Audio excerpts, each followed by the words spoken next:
Snow drifted down like silent ash over Tokyo, covering what the fires of war had left behind.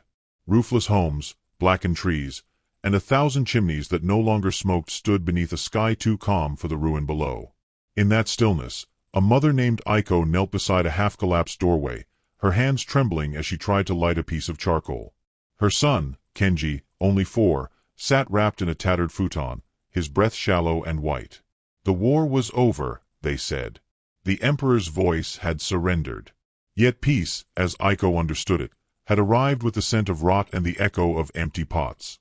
By the winter of 1945, Tokyo was a graveyard of hunger. Rice rations had fallen to less than half a cup per person a day, and people boiled weeds, bark, or whatever could trick the tongue into believing it was food. Black markets bloomed like weeds among ruins. Children with bowls for faces and eyes too large for their heads wandered alleys searching for bones. The Americans, those faceless giants from the sky, had landed, not as destroyers now, but as rulers. Their jeeps rolled through streets once filled with screams, carrying something no one expected. Boxes stamped with white stars and English words no one could read. Rumor spread first. "They bring bread," someone whispered. "Real bread, white like snow." For many, it sounded like propaganda in reverse, a cruel joke by the victors. But hunger makes cynics believers. Aiko heard that at the docks of Yokohama, ships had arrived carrying wheat, milk powder, and canned meat. She hesitated for days before walking there with Kenji strapped to her back, his small body light as a ghost. The road was lined with people just like her, mothers in patched kimonos, farmers turned beggars, soldiers with no more fight left in them. They all stood waiting, silently, like pilgrims before an altar of mercy. When the trucks appeared, the sound of engines rolled like thunder. American soldiers, broad, clean-shaven, smelling of tobacco and soap, stepped down, their uniforms too bright for the gray world around them. They began unloading sacks, cans, blankets. The Japanese bowed, out of habit more than hope. One soldier, younger than he looked from afar, noticed Kenji staring at a bar of chocolate clutched in his gloved hand. The boy's eyes followed every move as though watching magic. The soldier knelt, said something Aiko didn't understand, and held it out. For a moment, Aiko thought it was a trick. But Kenji's small hand reached forward, trembling, and when the chocolate broke in his mouth, his eyes widened, astonished, as though tasting sunlight. She bowed so low her forehead touched the frozen ground. The soldier, uncertain what to do, smiled awkwardly and placed a wool blanket over her shoulders. It smelled faintly of oil and laundry soap. The warmth sank into her bones like forgiveness. For weeks after, she couldn't forget his face, the pale eyes, the hesitant kindness. Everywhere, similar moments bloomed like fragile spring buds. In bombed-out schools, American officers distributed powdered milk and white bread. The bread, too soft for Japanese ovens, became a legend. "It tastes like clouds," said one child in a newspaper interview. Women wept at the sight of their children eating until full. Priests opened church basements for soup kitchens. MacArthur's administration called it relief distribution. The people called it miracle rice. Still, not everyone could accept the mercy of former enemies. Some men spat on the rations, saying Japan had lost its honor. Others swallowed pride with the same hunger that swallowed fear. The old order had starved. Survival required new faith. For Aiko, that faith came each morning when she unwrapped the blanket, pressed it against her cheeks, and whispered thanks, not to America, but to whoever had chosen compassion over revenge. One afternoon, as she stood in line again, a translator shouted through a megaphone, telling people the Americans would provide food every week. The words sounded strange, heavy with foreign rhythm. When Aiko looked around, she noticed the change, how people no longer stared at the ground but at the trucks. Hope had a shape now, metal crates and men with easy laughter. A few children even waved. One soldier, perhaps the same from before, caught sight of Kenji and grinned. He pulled from his pocket a small can and handed it to the boy, peaches, soaked in syrup. That night, Aiko opened it by the dim glow of a candle.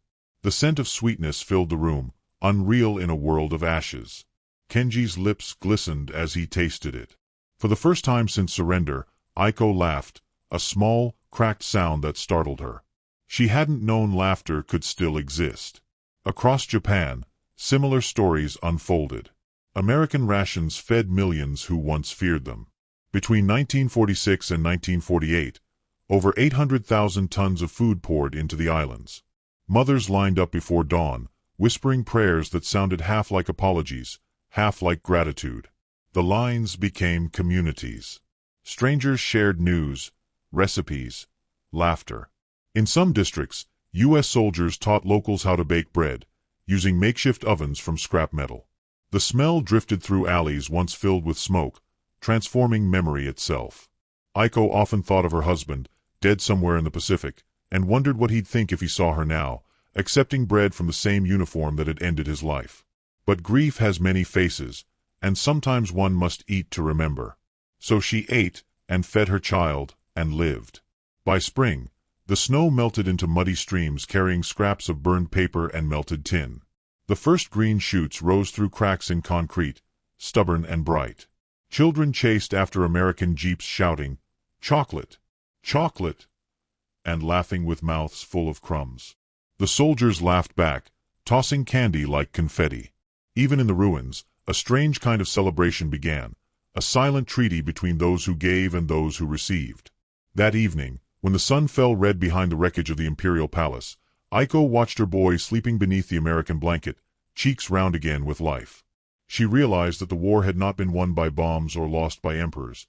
It was being rewritten quietly, in kitchens, in breadlines, in the trembling hands of mothers feeding their children.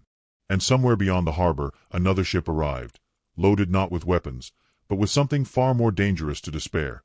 More food, more cloth, and the promise that mercy might yet heal what war had broken. By 1948, Japan was learning how to breathe again. The black scars of war still marked its cities, but between them, new colors began to appear.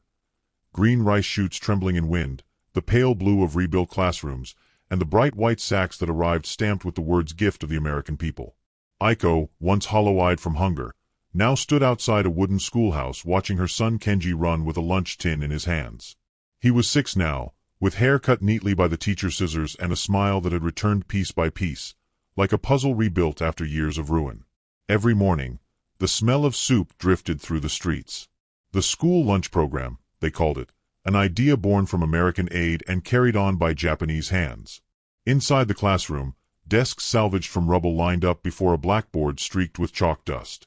On them sat bowls of milk stew, wheat bread, and once a week, a slice of canned peach.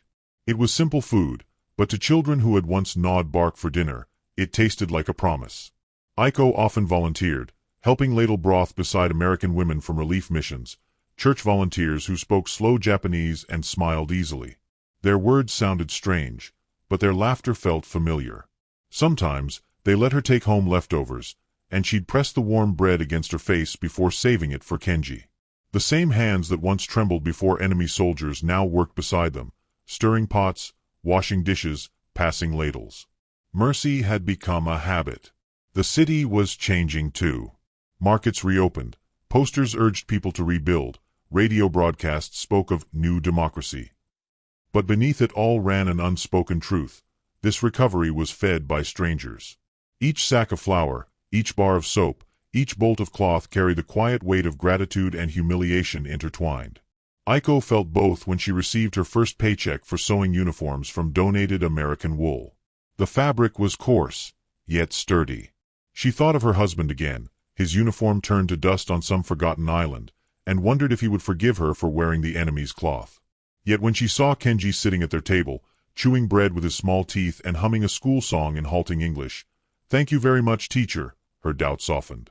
The child who once knew only hunger now learned arithmetic, spelling, and the meaning of kindness. "America," he pronounced carefully, as though tasting the word.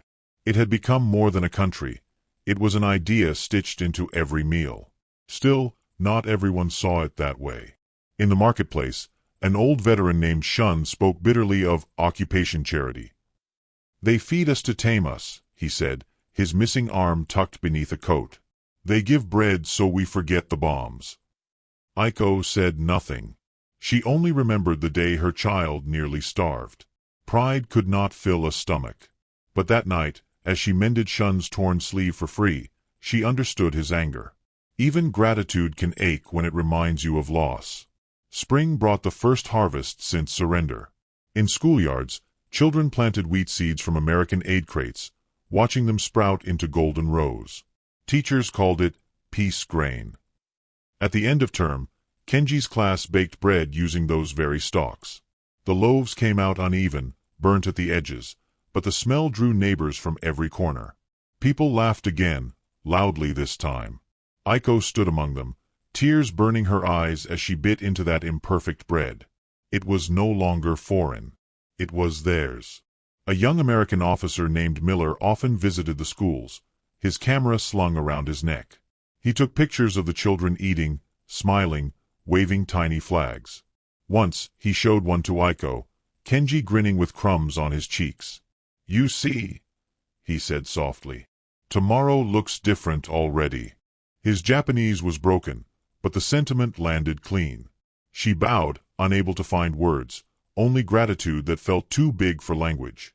Months turned to years. The city rebuilt faster than anyone dreamed. Streetcars clattered again, movie houses reopened, neon signs blinked in places where once only fire had burned.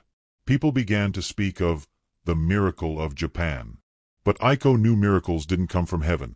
They came from kitchens, from fields, from the calloused hands that carried sacks of grain instead of rifles. The true miracle was that compassion had outlived hatred. One evening in 1950, a storm rolled in from the Pacific. Rain lashed the windows, and thunder rattled the shutters. Aiko lit a lamp and saw Kenji hunched over his homework, practicing English words. Bread, blanket, thank you. Outside, the wind howled, but inside their small home was warmth, a steady light against the dark. She reached for the same wool blanket once handed to her by a stranger years ago, still folded neatly by the hearth. Its edges were worn, yet soft. When she draped it over her son's shoulders, she realized that this, too, was a kind of inheritance. Not wealth or land, but mercy handed from one generation to the next. The next morning, the storm cleared, leaving the air sharp and clean. Along the horizon, ships stood anchored, new ones, bearing crates marked with the same foreign words. Aiko stepped outside as church bells rang from a rebuilt chapel down the street. Mothers gathered at doorways, waving as their children walked to school carrying metal tins, the echo of laughter rising like song. The war felt like another lifetime now, but its shadow remained, softened, not erased. Years later, Aiko would recall that first taste of chocolate, that soldier's shy smile, the feel of a blanket that still smelled faintly of home far across the sea. She would tell Kenji's children about how nations once enemies found humanity in hunger. And she would laugh quietly when they asked how bread could taste like peace. Because she remembered. She had seen with her own eyes that even in the ruins of war, hands once made for killing could learn, somehow, to feed tomorrow. Which city are you watching our video from? For more powerful stories from World War II, don't forget to subscribe to our channel. Thank you.